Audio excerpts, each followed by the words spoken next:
Hello, my dear friends. So we come in the presence of Lord. Today we will be reading the Bible Old Testament, Book 3, Leviticus chapter 7. The guilt offering. These are the regulations for the guilt offering, which is most holy. The guilt offering is to be slaughtered in the place where the burnt offering is slaughtered, and its blood is to be splashed against the sides of the altar.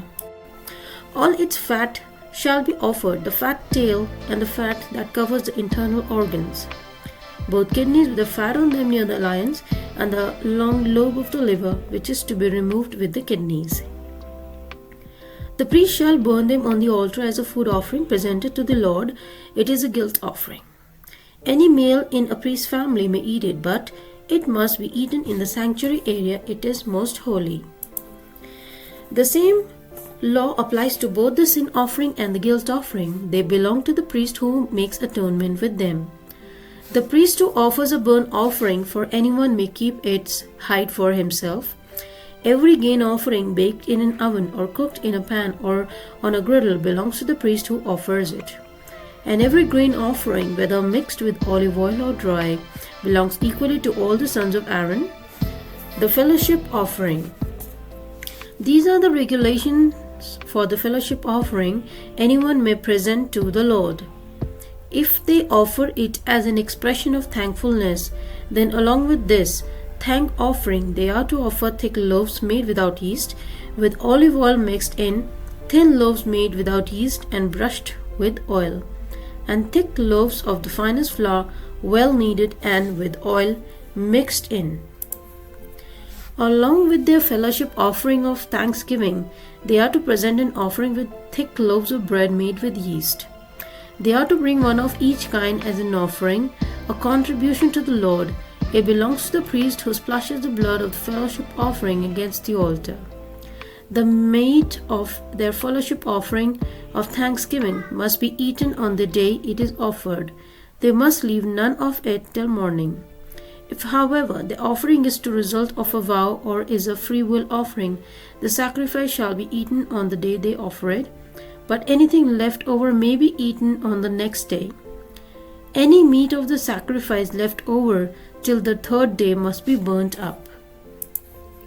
If any meat of the fellowship offering is eaten on the third day, the one who offered it will not be accepted. It will not be reckoned to their credit, for it has become impure. The person who eats any of it will be held responsible. Meat that touches anything ceremonially unclean must not be eaten. It must be burned up. As for other meat, anyone ceremonially clean may eat it. But if anyone who is unclean eats any meat of the fellowship offering belonging to the Lord, they must be cut off from their people. Anyone who touches something unclean, whether human uncleanness or an unclean animal or any unclean creature that moves along the ground, and then eats any of the meat of the fellowship offering belonging to the Lord, must be cut off from their people. Eating fat and blood forbidden. The Lord said to Moses, "Say to the Israelites, do not eat any of the fat of cattle, sheep or goats. The fat of an animal found dead or torn by wild animals may be used for any other purpose, but you must not eat it. Anyone who eats the fat of an animal from which a food offering may be presented to the Lord must be cut off from their people. And wherever you live, you must not eat the blood of any bird or animal. Anyone who eats blood must be cut off from their people." The priest's share. The Lord said to Moses, "Say to the Israelites, anyone who brings a fellowship offering to the Lord is to bring part of it as their sacrifice to the Lord. With their own hands they are to present the food offering to the Lord. They are to bring the fat together with the breast and wave the breast before the Lord as a wave offering.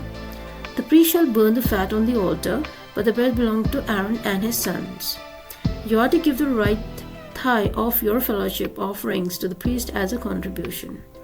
The son of Aaron who offers the blood and the fat of the fellowship offering shall have the right thigh as his share.